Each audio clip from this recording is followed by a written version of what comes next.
Welcome to the Retail Focus Podcast, a weekly collection of news, interviews, and information from the world of retail. Here are your hosts, Trent Kling and Leighton Kling. Welcome to this edition of the Retail Focus Podcast with Trent and Leighton Kling. Coming up today, we'll talk about Shopko for the first time in a long time. We'll discuss at-home earnings from Kroger and Michael's stores as well. A reminder to like us and rate us wherever you do find us. And also, we're on Twitter and Instagram at Retail Podcast. So we'll launch right into this one, Leighton, and Shopko leading off our stories. They had our radar for the first time in a long time this week as they announced plans to close a slew of underperforming stores throughout the North and Midwest. Now, Shopko is privately held, so this story gives us a rare opportunity to discuss something other than earnings during a busy earnings season, especially at a time when staple retailers are doing a great job at drawing customers for holiday shopping. Maybe a bit of a different story, though, for Shopko. They're based in Wisconsin. They do business in 24 states. And at the time of this announcement, the Sun Capital-owned retailer operated 363 stores, but that number may change downward.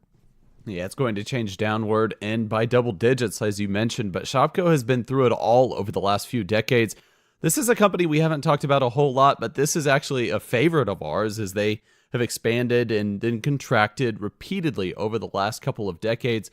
Different management teams and different ownership stakes have really sent the company in varying directions. And as a result, you see a different strategy employed every 3 to 5 years. And one of the strategies that the company has embarked on was to actually expand the smaller Shopko hometown concept throughout the Midwest. And so we saw a lot of built-to-suits. And we saw a lot of Shopko taking over and renting buildings that were once occupied by the now defunct Alco stores. In addition, a few years ago, management decided, like I was trying to say, to strike development deals, very expensive, I might add, development deals, multi-million-dollar build-to-suit projects, long-term leases, and we were scratching our heads as to why, because these markets, while they were maybe underserved because they're smaller markets with not a lot of general retail, especially after Alco left, and some of these markets hadn't yet had a Dollar General, still very expensive. The type of builds they were doing were indicative of maybe a larger market with more than 50,000 people. Instead, these are markets with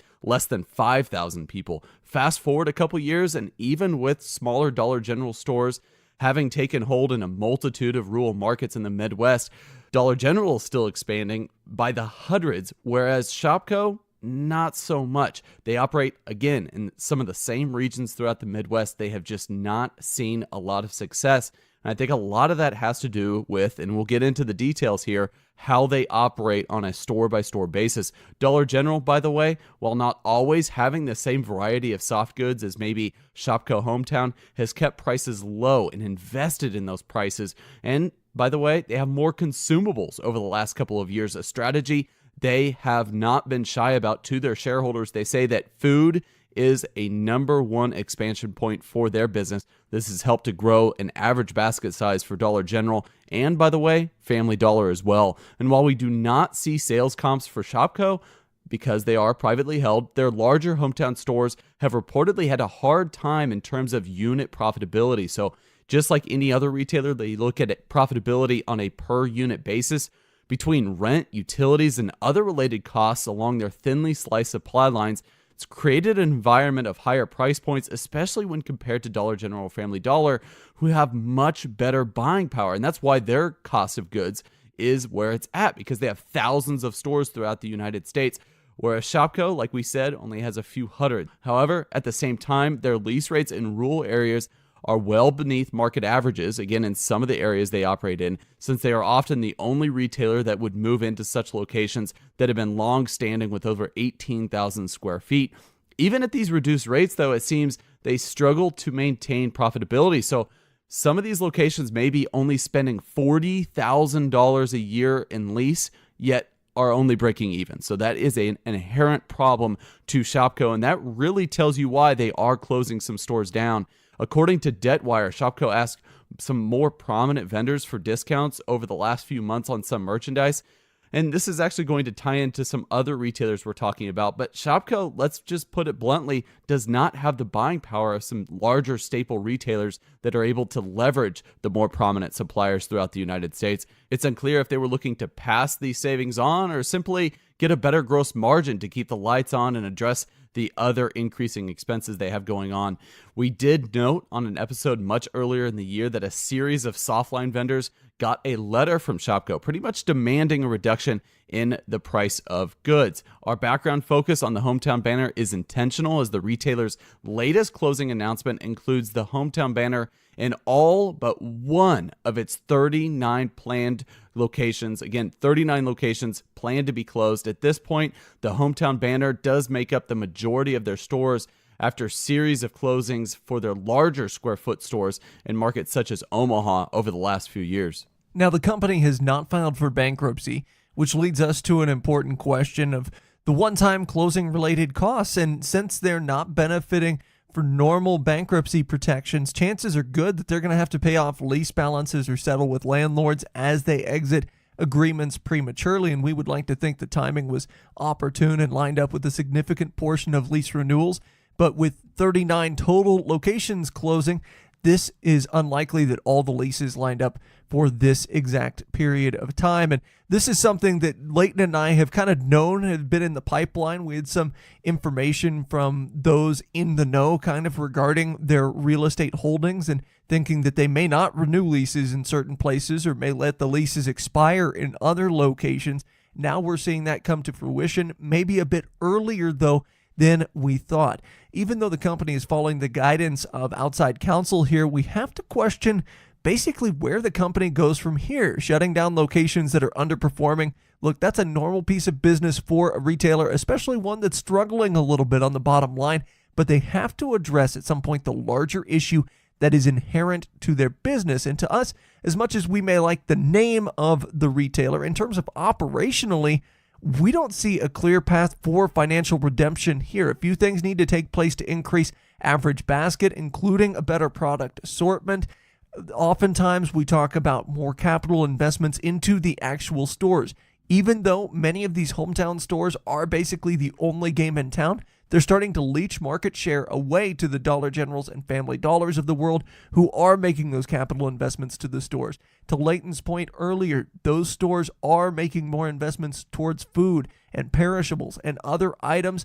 And for Shopko, more low-cost items and more areas for refrigerated goods could be a start. I went to a Shopko hometown store recently, in fact, about a month and a half ago, and they had built out their refrigerated goods section. The problem was 4 of their refrigerators were completely inoperational, so they weren't stocked with goods. They had nothing in them. They were completely turned dark, and that's just not a very good use of internal store square footage. If you're going to put the refrigerators and freezers in there, they're going to be burning off the electricity and taking up the floor space. The least you could do is stock them, or if they're inoperational, make sure they get to that capacity where they are operational.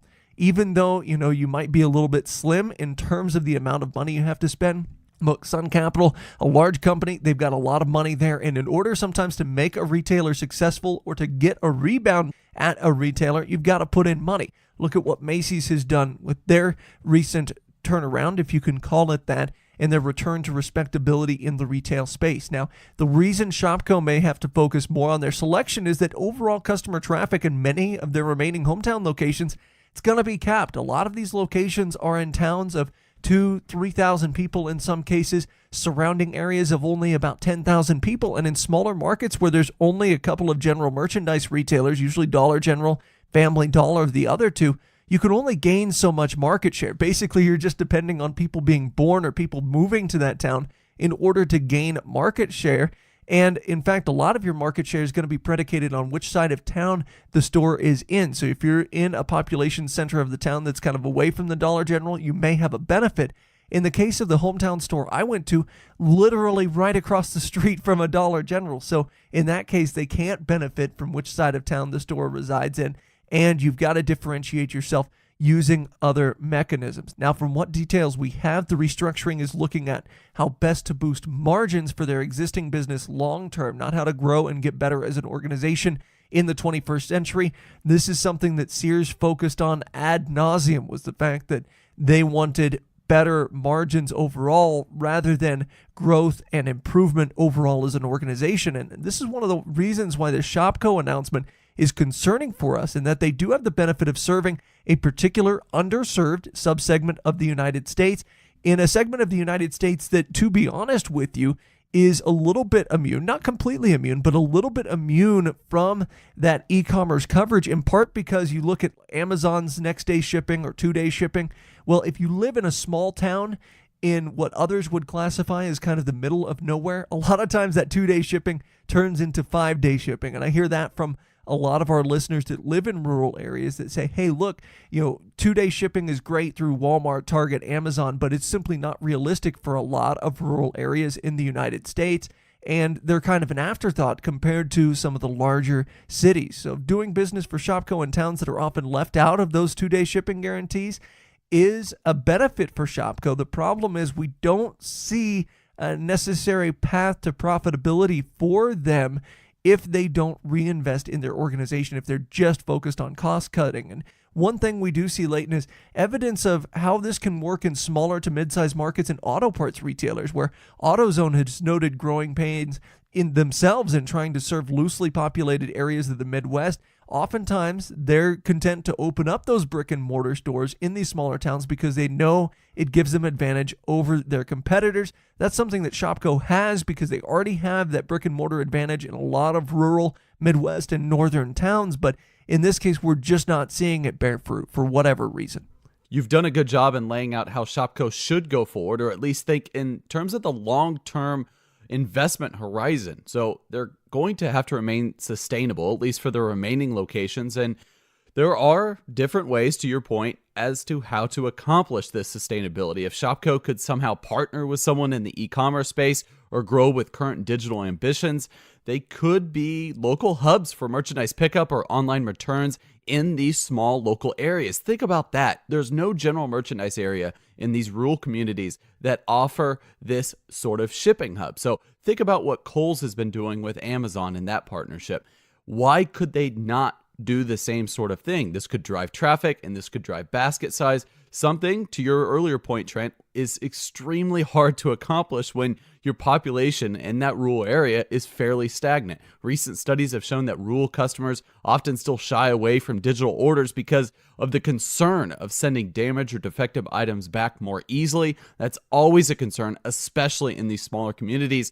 And looking at all of the 19 states where they're closing these up to 39 stores, you look at Shopko Hometown here, and they are certainly going to be closing in a select few communities that are going to be left without a larger brick and mortar presence, such as Shopko Hometown, and could therefore, certainly fit the description of an area that doesn't have access to the popularized expedited shipping that Amazon and Walmart offers. Shopko, for what it's worth, during the last few months, they have invested heavily and reformed its website, shopko.com. They now have a number of items for sale on there and have also taken the time to promote their loyalty reward program on there, which, by the way, gives 3% back in rewards in a system not tied directly to a company branded credit card. So they are trying different things to at least boost average basket. Again, transaction may be a different story, but the last thing we would like to see in terms of initiatives going forward for Shopko is potentially growing out their pharmacy division. So a lot of their hometown stores do have pharmacies, but a lot don't. Adding pharmacies in locations without one, or advertising more for the remaining locations that do have pharmacies. Retail pharmacies are growing at a fast pace, as we all know, as we've covered the earnings reports from CVS and Walgreens.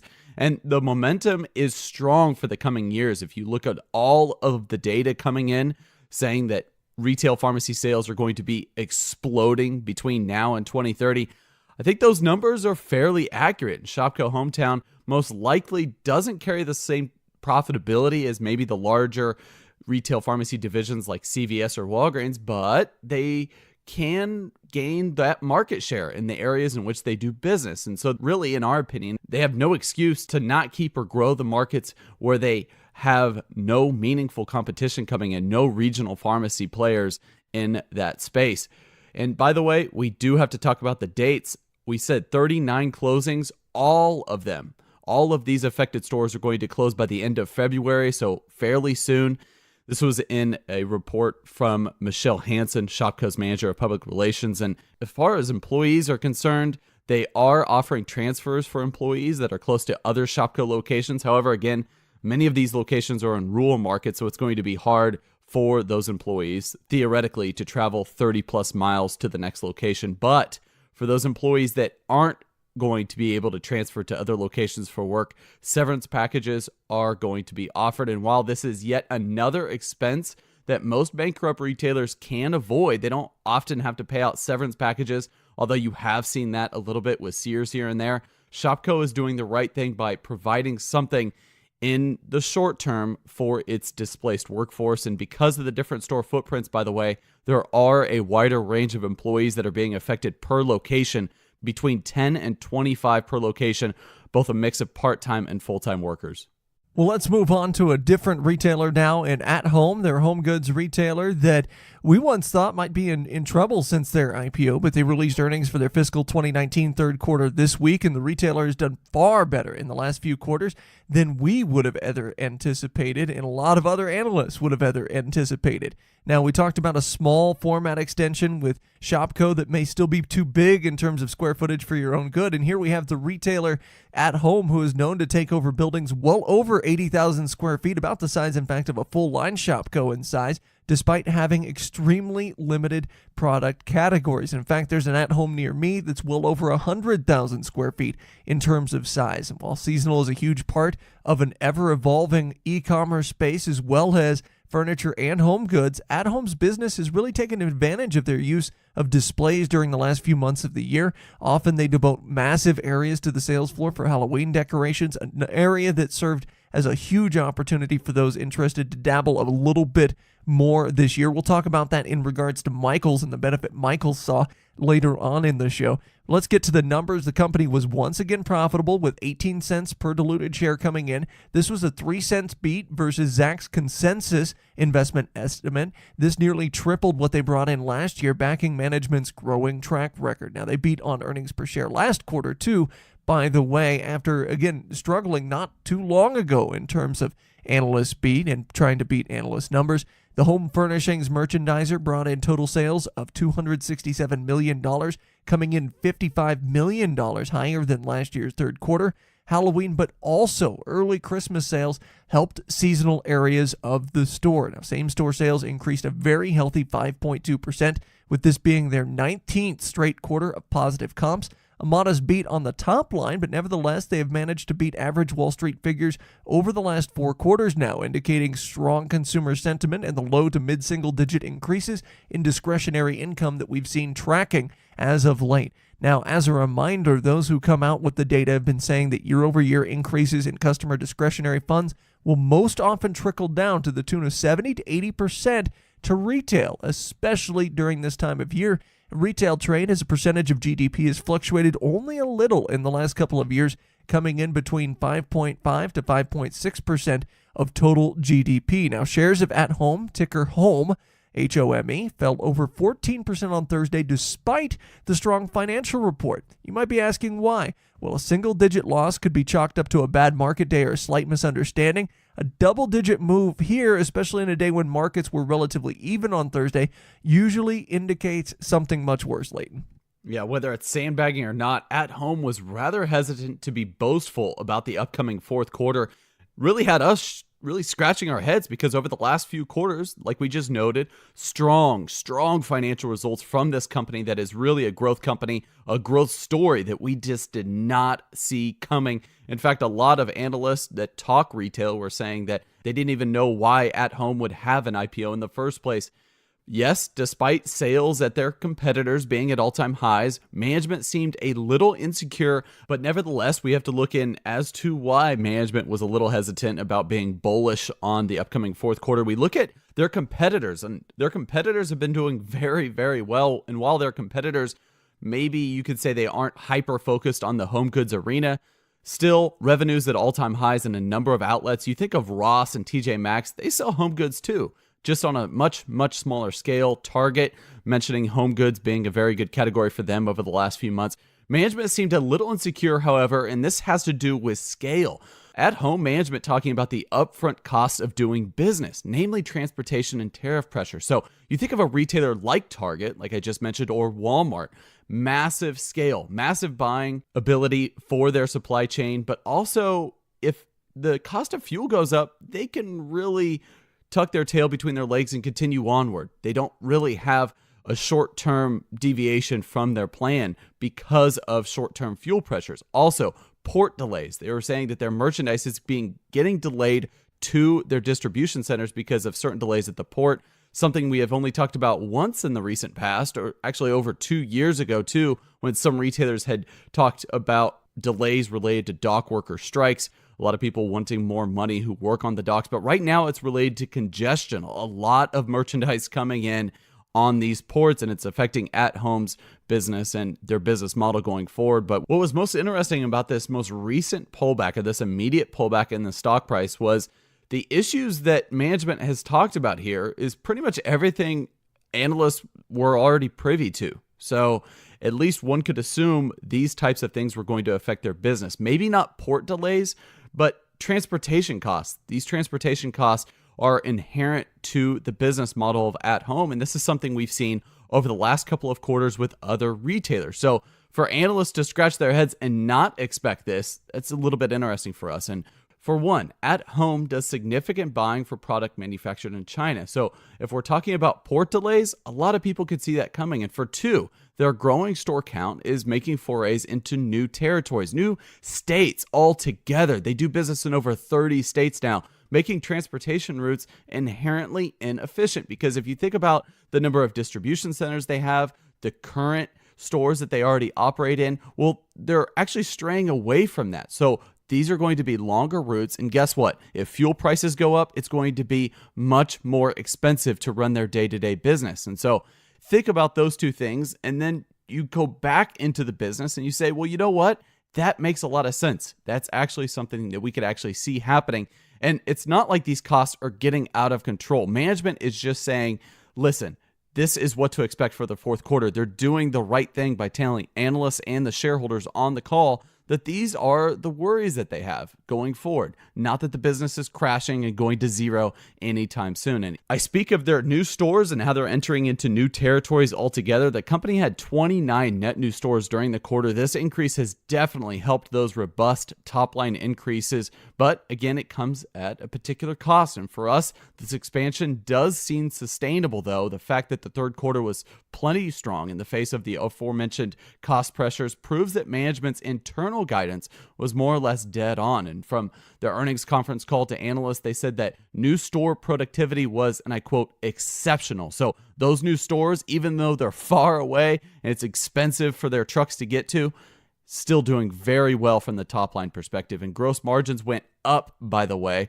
as there was not a huge move for the direct cost of goods themselves, which is great. Therefore, the increase in margins was tied to getting customers to pay a little bit more for their goods that they sell at their stores, so they're able to pass some price increases onto their customers successfully, which is always something you want to see in terms of a growing business and something hard to achieve in the discretionary goods arena with players like Wayfair.com offering shipping promotions around this time of the year and far more variety in some cases online. But that in-store experience, something that Trent alluded to with their seasonal categories, is something you simply can't trade for. I think that At Home really does, after all, have a successful niche in this category.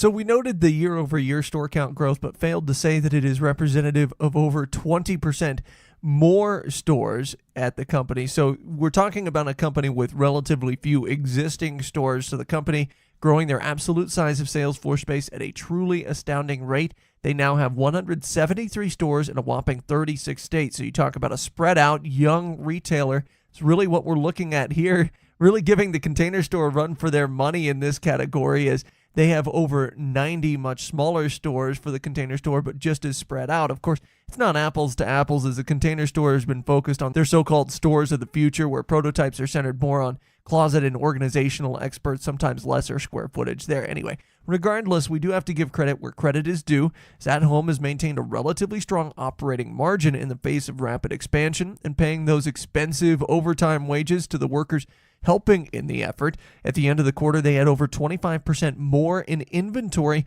And if we compare to the 20.1% increase in stores, we see that they really are prepping for what they perceive to be a strong end of the year shopping spree for its customers and making sure they don't sell out of promotionally priced merchandise anytime soon. Of course, they've got this hybrid model where it's almost off price, but not really off price as what you see in home goods. Their price points are a little bit higher. Still, given their space in the market, really something where we feel like bolstering inventory levels may be valuable, but at the same time, we're talking about a retailer that doesn't carry a lot of any one particular item, so it may be difficult even then to attain customer satisfaction even with the inventory they're carrying. They do point to advertising in the right areas as being key to spread the word in new and existing markets that they're opening up in, and that's actually an expense that went up in this latest quarter given those new store openings. Also, to drive a potentially better inventory turn at their stores, they implemented a rewards system last year that was said to be paying dividends this quarter in terms of consumer insights.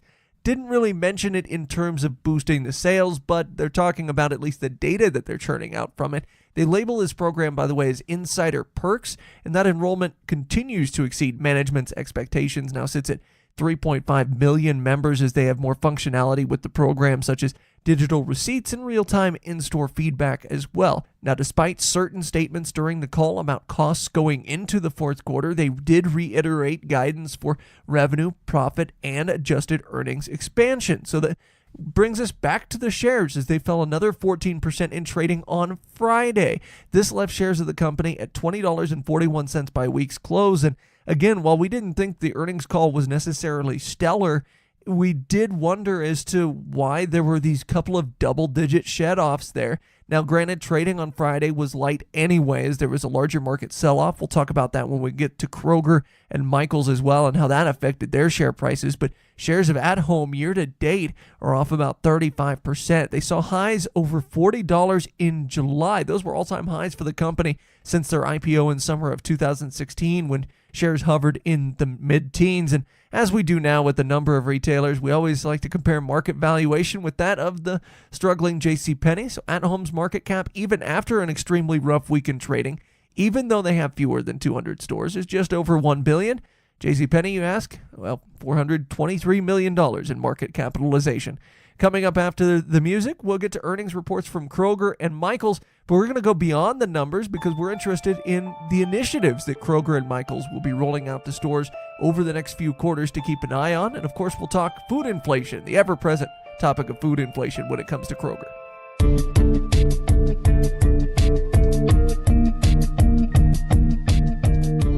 Well, Kroger released earnings this week, and the reaction was initially mixed on Thursday before the stock ended up improving by the end of the trading day. One headline we read early Thursday said, and I quote, "Kroger crushed after missing revenue estimates." Even though the stock at the time was only down 0.4%, the stock was down slightly more than that, granted in pre-market trading, but that same media outlet changed its tune and later its headline online later in the day after Kroger ended up with a modest increase in share price during trading on Thursday. Shares ended Thursday at $29.56, up from $28.63 in Tuesday's trading. Keep in mind, market was, of course, closed on Wednesday for the National Day of Mourning for George H.W. Bush.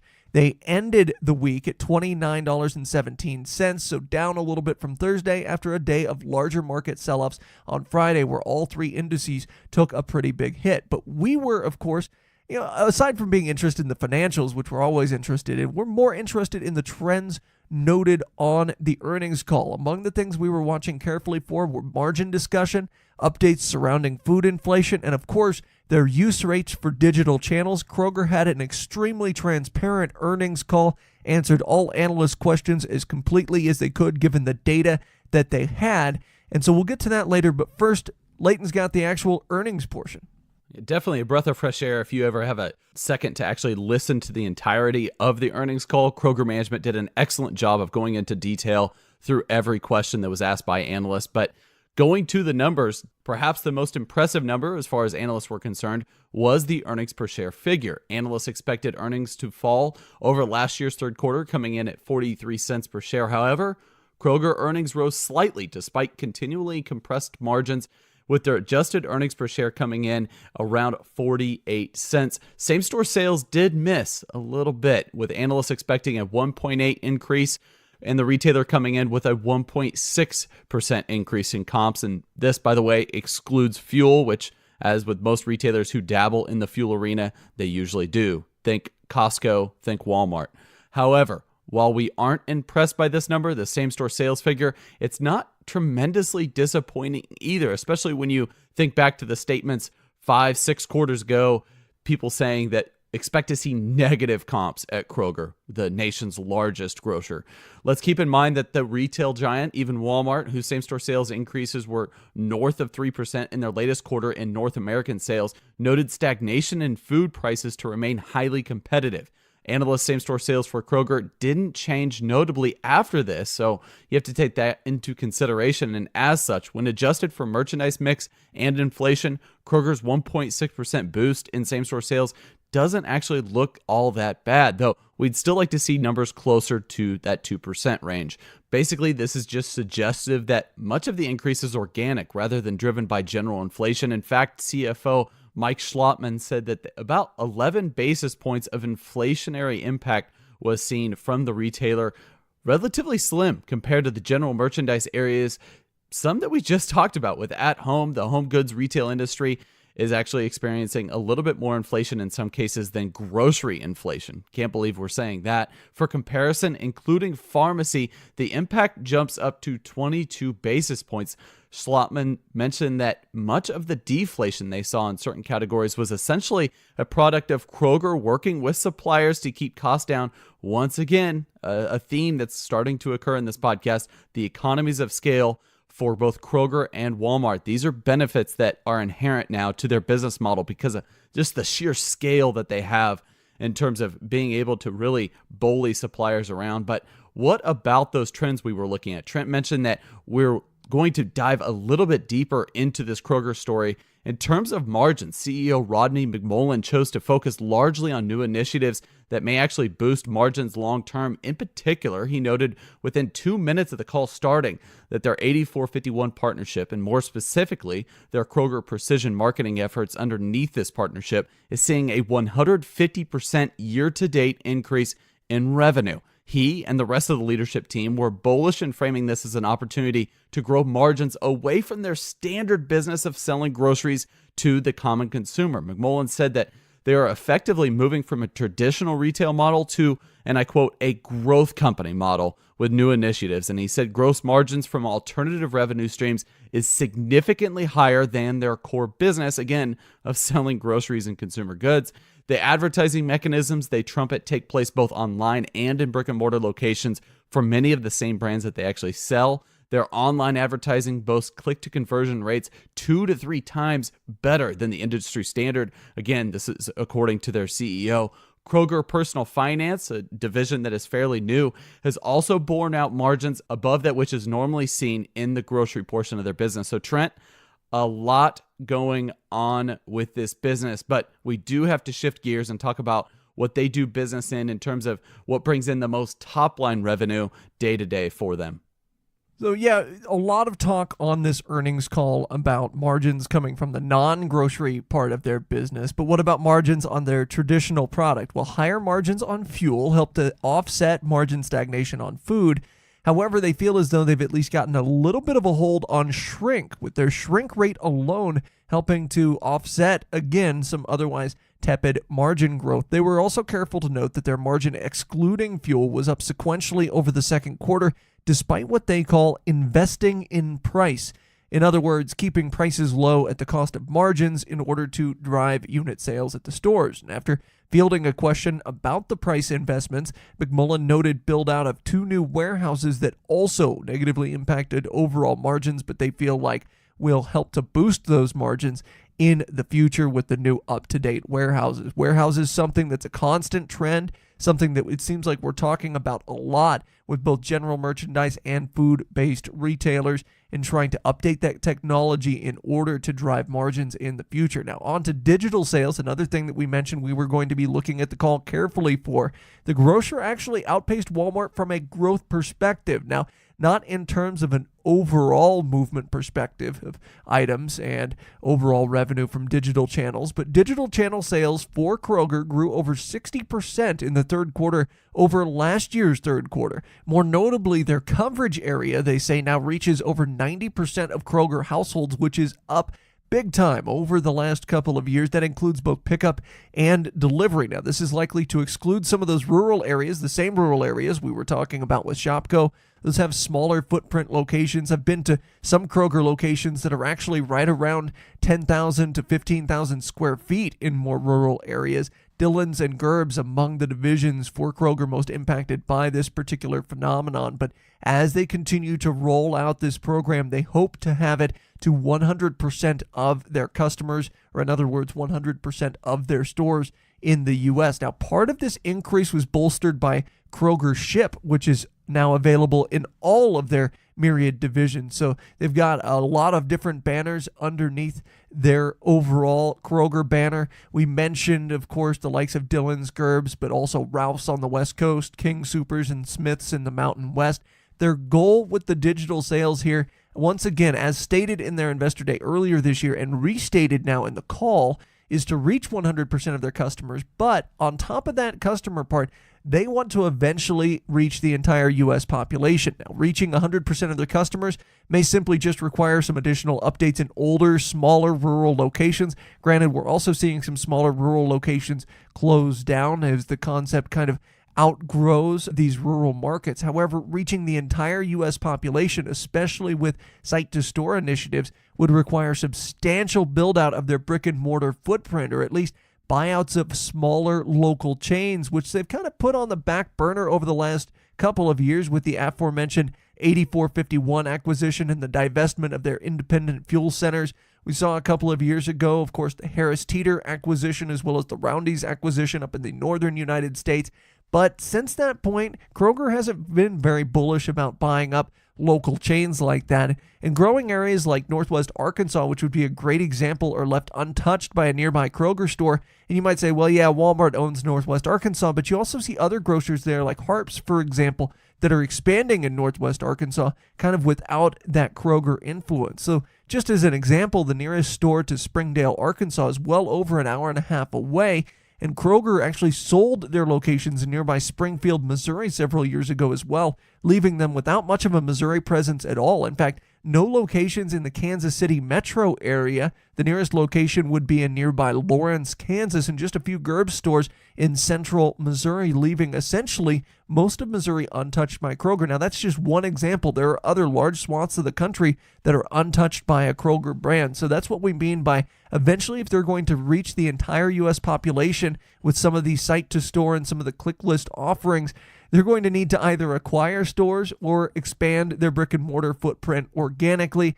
That might take some time. So you're likely to see that expansion to 100% of the population be more closely linked to delivery to home type services. And even we still have questions regarding that and whether they can do that profitably and effectively at the cost of maybe building out some of their stronger areas in those terms. One surprising thing that was mentioned was the role of employee retention in reducing selling general and administrative expenses. With margins such as this, Kroger must endeavor to limit expenses by any means necessary. Executive Vice President and CFO Mike Schlottman mentioned in the analyst Q&A that some of their reinvestment programs designed towards keeping staff, such as tuition benefits, for instance, are offset by an employee staying another 12 to 18 months with the company. You think about the amount of money that is spent every year on onboarding somebody. You have to do background checks. You have to do all sorts of things to vet the employee. And then what happens if they leave 4 to 5 months after that? That expense is pretty much gone. And while onboarding an associate is considered a sunk cost, you do want those employees, especially the better employees, to stay on a little bit longer. So this is really good. The investment is paying for itself, in other words. Another pleasant surprise was their pharmacy division, which is something we discussed earlier with Shopko Hometown. Their script count, they say, continues to grow. This has led to decreased marketing expenses for the division. They have to pay less in terms of ads because people are coming to their store. And as I always say, the least expensive customers are the ones you already have. And it seems as though the customers that are coming in and filling their scripts are pleased with the experience and the overall service that they're getting from Kroger. However, they did say that the Kroger specialty pharmacy was a hindrance to the gross margin rate, despite generating what they called very strong gross margin dollars simply because of the volume. Now we switch gears a little bit. In terms of looking ahead, Kroger expects adjusted earnings per share for the fourth quarter to be between 38 cents and 53 cents per share. And you can see that sort of a wide margin there. And after receiving pushback from Karen Short of Barclays on the wide range, McMullen, their CEO, said that much of this is driven by unknowns surrounding fuel and fuel margins. Even though they've divested a number of their convenience stores, fuel is still a large driver of revenue for them and profit for Kroger. Think about this. All of those fuel centers that they have that are adjacent, very close to the Kroger grocery stores, they still have those. So it is a very large driver of not only revenue, but snacks and things of that nature, a little bit of additional revenue that they can drive there. And that is why they can't really be a great predictor of fuel prices. We certainly aren't. We did not expect fuel prices to be where they're at towards the middle of December. Lows in my area, sub $1.80. You know, the national average is around $2 right now per gallon of gasoline. Finally, we're going to reach over and touch on the arts and crafts retail space, which we don't do very often, as Michaels released quarterly results. Now, historically, we've been neither bullish nor bearish on the arts and crafts space or the fabric sales space, even though we've seen periods of both consolidation, as with Hancock Fabrics going bankrupt and then being bought out by Michaels, as well as growth, as with Hobby Lobby expanding now into smaller to mid-sized markets with expensive new build-outs. Now, I should mention before we get going with this story, I do harbor a bit of a dislike for Hobby Lobby because their front-end throughput is atrocious. Their cashiers seldom know discount percentages for sale items. All of these problems are caused by the fact that there are no barcodes on any products that Hobby Lobby sells, so everything must be input manually, causing multiple price checks per transaction. Horrendous lines this time of year as cashiers have to check the sale ad over and over again to see what is on sale and how much % off it is. Anyway, that's beside the point. I want to move on to a retailer that actually uses some technology created in the last 25 years, which is Michaels. Again, they reported earnings for their third quarter on Thursday. Now, Michaels operates 1,256 Michaels stores and 36 Pat Catan's stores. They actually closed one of their banners down at the beginning of the year, which we'll talk about in just a bit. As with Kroger, their share price initially sank on Thursday after the call before increasing to pre-call levels at the end of the day Thursday, only to fall in the larger market sell-off on Friday, leaving their price-to-earnings ratio at a modest 8.4 and their market cap sitting at $2.68 billion. But Leighton, as far as their earnings are concerned, they had market success over certain analyst expectations and slight beats over others. Yeah, they certainly did. The most notable beat over expectations came by way of same-store sales, which were up 3.8% over the third quarter of last year, a fairly robust number. Analysts expected just 2.2%. However, there is a caveat. While same-store sales metrics sounds remarkable here with the 3.8%, given their particular niche in the arts and crafts arena, we should note that there was a date shift in the reporting period. They noted that if you were to actually compare sales over the same date range, the same-store sales would actually come in over just 1.1%. So again, keeping with the inflation theme here, we have seen more pronounced inflation in some of the categories Michaels dabbles in. So that may have made somewhat of an impact on these metrics too. So including inflationary impacts, it's likely sales were just about even year over year. And to this point, they saw an increase in average ticket, but a slight decline in transactions, which is always worrisome, especially during this time of the year or even during their third quarter here, where you're looking at least the calendar year, where you're seeing a lot of customers coming into stores where they don't ordinarily because they're already out and about. They're already shopping at retailers that are doing business maybe adjacent to Michaels. Their adjusted earnings per share was 48 cents compared to analyst expectations of 44 cents per share. Raymond James analysts did note that in their eyes, this beat was, and I quote, low quality after Michaels included a 1 cent exclusion for their adjusted earnings per share. But even after removing that 1 cent, simple math tells us they just beat by 3 cents. So really not all that bad, not a low quality earnings beat in our eyes, at least from the percentage difference. For whatever reason, they were bearish, Raymond James were, on the beat for other reasons, including better than expected same-store sales, improved SG&A, and share buybacks. And to be honest, Trent, All of these indicators usually are indicative of strong performance if the numbers bear out, and they do. So we have no idea for the reason for such bearishness by Raymond James. Sometimes analysts look for a reason to back up their previous sentiments about a retailer too. Raymond James has Michaels as just market perform, so perhaps this quarter didn't fit into their previous narrative, and so that's why they're saying what they are now. But further, the one-time exclusion here was a result of a legitimate inventory write-off due to a product from a third-party supplier that did not meet company standards, or at least standards that they're alleging were already outlined. And for this, they are pursuing legal action against the manufacturer. So it seems reasonable to exclude this as long as they exclude any settlement funds in the future. So you do have to look at the legitimacy, again, of this. This 1 cent write-off, while it isn't even that much, there were real reasons for it. This is something that they are pursuing for the midterm here and want to remedy. So Raymond James, they may have some thinking to do on the next earnings call as far as what they think about the company and its future. Sales for Michaels totaled $1.27 billion, Trent, beating expectations slightly of $1.25 billion. And we look at the notes from the call, we felt that Michaels was generally behind in omnichannel efforts, but they began to make increased headway in this quarter.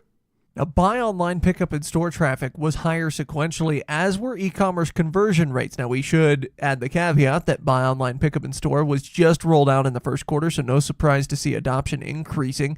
Their focus has been centered around increased selection, including fabric. Now, the increased fabric selection, particularly on their e-commerce site, was a given with their acquisition of the Hancock Fabrics brand following their bankruptcy. The brand now exists as a subsection of the Michaels e-commerce site, and in fact, if you type in hancockfabrics.com into your browser, you're now rerouted to this page instead of the landing page that existed over a year ago that was saying that the new hancockfabrics.com was coming soon. Now, backing up to Michaels, even more crucial for their e-commerce efforts or their omni-channel efforts, their app is rated among the highest of all retail apps. They're 4.8 stars in the Apple Store. This is something that even seasoned e-commerce retailers struggle to do. Now, one thing Michaels has been doing more of lately in-store, in brick and mortar, is increasing their seasonal square footage in stores with something they call a flexible merchandise area. The increased seasonal square footage was a major driving force behind their same-store sales beats, according to their CEO, Chuck Rubin. Rubin did note that a calendar shift as well, the same calendar shift Leighton talked about over last year, caused an increase in Christmas merchandise being sold in the third quarter, but also that their fall and Halloween sales were up over last year if you compare same date over same date, as a consequence of the increased square footage devoted to these items in stores, and that assisted in driving those overall sales numbers up.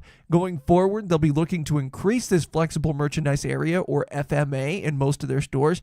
As of right now, the FMA increase has only hit certain stores in their pipeline. Now, this seems to be a reasonable strategy since, as we've discussed previously on the show, many specialty retailers, Party City among them, took a hit during Halloween, and it may be time to capitalize for Michaels or for other retailers on potential available market share, that's seasonal market share, before Walmart and Target, both of whom saw really robust Halloween sales, snatch it all up. Now, because of the increase in FMA and their efforts to bring in the more casual Michaels customer, they've expanded their ordering of seasonal merchandise for the holidays. So they're trying to boost inventory levels specifically of seasonal items.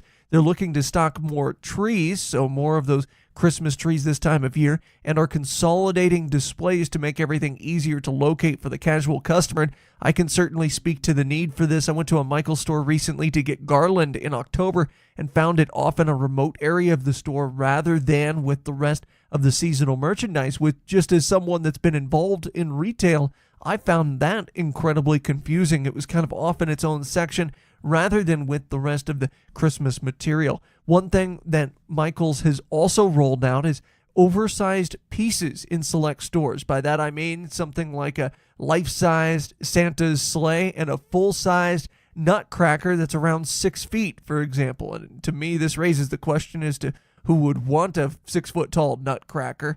I'm thinking about just having to store it the rest of the year, that you don't have it out for a holiday display, but then again, I'm not exactly Michael's target demographic either. I'm just thinking about the logistics of storing a 6-foot-tall nutcracker the rest of the year. I think you got to have a pretty large attic for that. Anyway, just as the Container Store is attempting, they're rolling out one-stop gift-wrapped kits. Usually these are at a $5 price point to attempt to increase convenience for those casual customers, for those customers that don't go into Michael's the rest of the year, that maybe just go for the seasonal merchandise, maybe just go for the gift wrapping capabilities there, or to purchase some gift wrapping items. So the idea being they're trying to convert those casual customers to regular customers in this segment. This is an important time of year. We've talked on the podcast about how sometimes the holiday season is a little bit overstated as far as retention of future new customers. But in the arts and crafts segment, it's really not overstated, because this, along with the few other holidays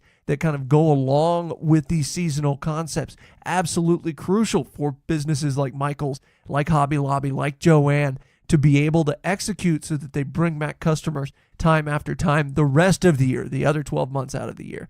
So because of the increase in seasonal SKUs, Michael's did roll out in-store geolocation to their phone app, something you don't see a retailer of this size doing a whole lot of, but it's similar to what we've discussed Walmart, Target, and Toys R Us as having done in the past. So a creative way certainly to use their phone app there, and perhaps one of the reasons why their phone app has been so successful. Now, we talked earlier in this story about Michael's closing down one of their brands. Back in the first quarter, Michael's closed 94 full-sized Aaron Brothers stores. Now, you can still get to the Aaron Brothers website via a link on the Michael's site, but Michael's was hoping that the closure of underperforming stores here in the Aaron Brothers portfolio would assist in margins and that customers would eventually find their way to Michael's.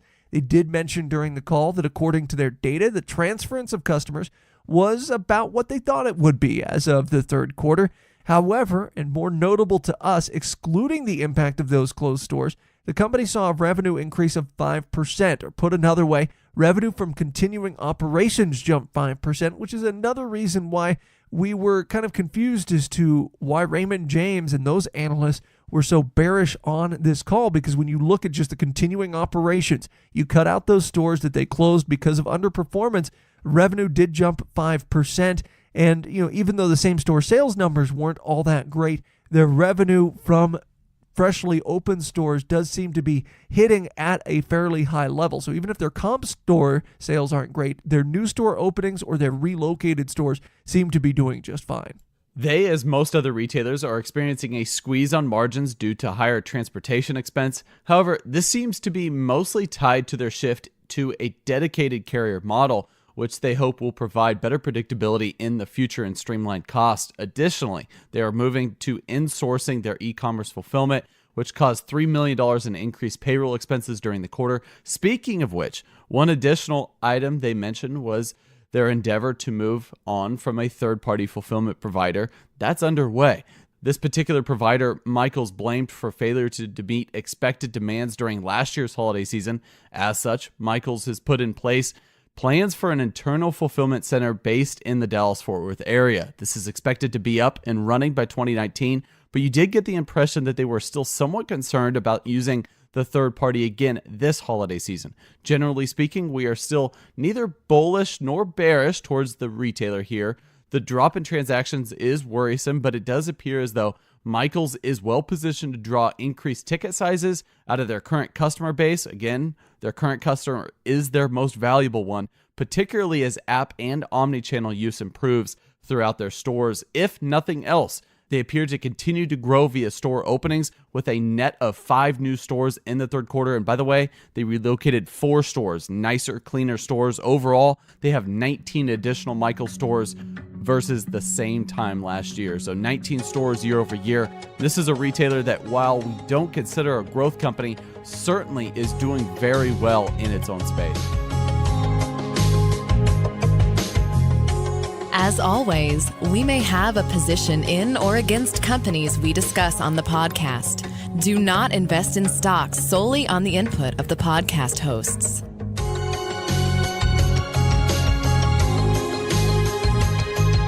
We've reached the final segment of the Retail Focus podcast called Looking Ahead, where each Leighton and I take a look ahead at one retail story we're keeping an eye on for the next week or the next month or year in retail. And we begin with Leighton.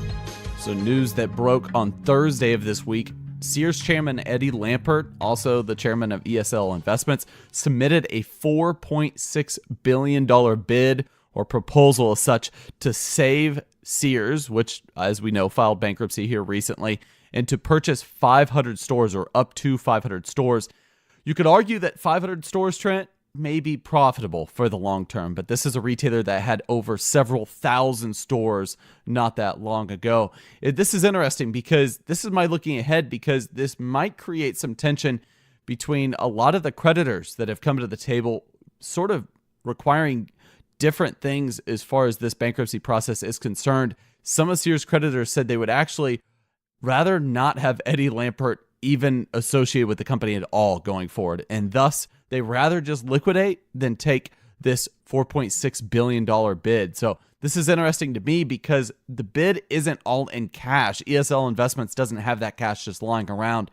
It's actually going to be based off of loan facilities, cash, and other different things they can use to get all of the money needed, cash collateral, for instance. So in my opinion, I don't necessarily know the details of this, but it seems as though from all of the news reports, this is probably not the best way to go for Sears, because Eddie Lampert has provided no clear strategy going forward. Usually, typically, if you have a retailer that already is having trouble, maybe it's filed bankruptcy, maybe it's not, you get outside consultants in. The number one thing they talk about is it sustainable for the long term? And if so, how? How do we move forward with different things, different initiatives that can actually make this retailer profitable again? Eddie Lampert has never done that. He's never done that. So why would he do it going forward? So that's my looking ahead story, because there is still a lot of things going on here. Even, talking of a stalking horse bidder, it doesn't necessarily mean that Sears is going to be around by year 2020.